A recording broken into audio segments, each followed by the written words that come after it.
Welcome back, everyone. In today's lesson, I'm going to talk with you about how to gather evidence from the sources that you've prioritized. In yesterday's lesson, we talked about different ways to ensure that your sources were credible. Today, I want to share a process with you that will help you gather evidence from those sources and then begin to organize that evidence in a way that prepares you to write your draft. If you look into the lesson proper, at the bottom of the page, you'll find some links to different photos. You may want to actually have those photos open as I'm talking through today's mini lesson. The process that I'd like you to use is one that I use often. It's a form of game storming, actually, called Affinity Mapping. It's called game storming because there are pieces. Your pieces will either be index cards or blank little scraps of paper that are about the size of an index card, or a post-it note, and you can also use post-it notes as well. You're going to notice that I did. In addition, we want to make sure that when you're capturing evidence, you capture just one small bit of evidence from a source at a time.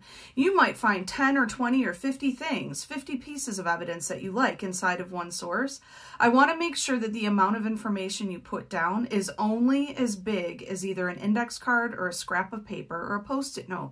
So take a look at my photos and my examples and get a sense of about how much information I'm putting on each note. This really matters.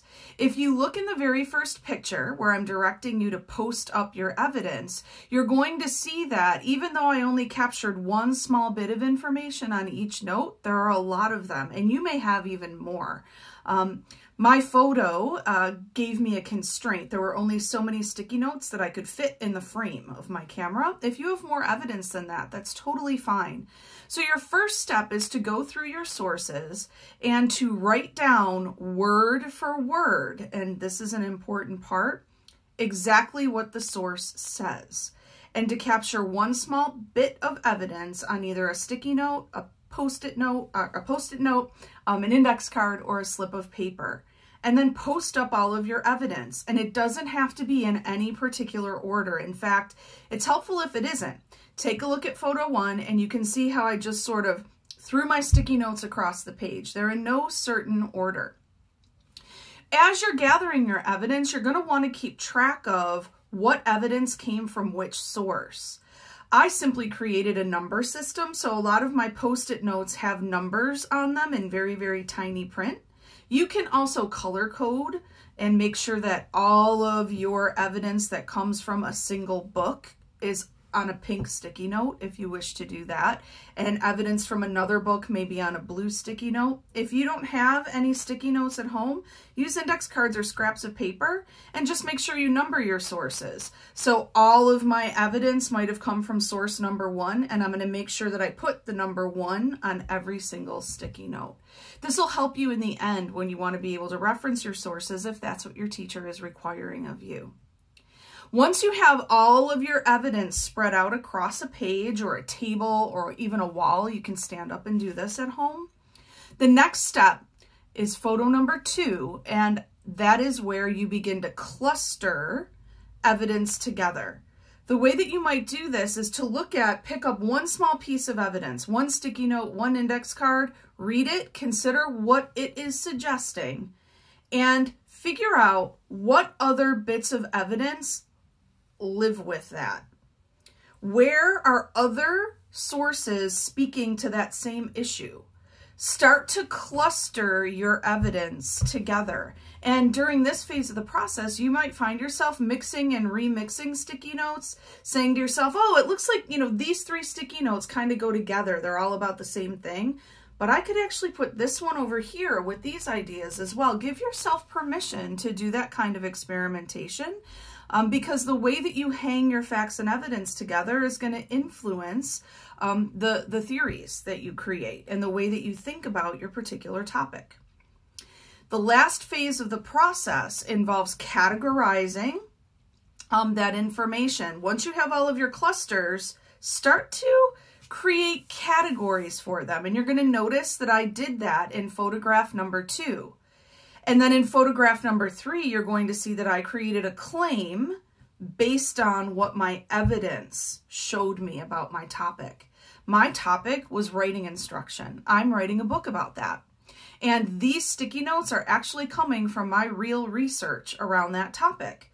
And there are some important things, very surprising things that I've learned as a result of my research. I've learned, for instance, that writing is just one way that we express ourselves, and that in fact, the cultures that we come from, and even our racial history in the United States, it's had a pretty significant effect on why and how we learn to write in this country. There's also some really important implications to pay attention to, particularly for writers who we typically label resistant writers, or kids who are not really motivated to write, perhaps.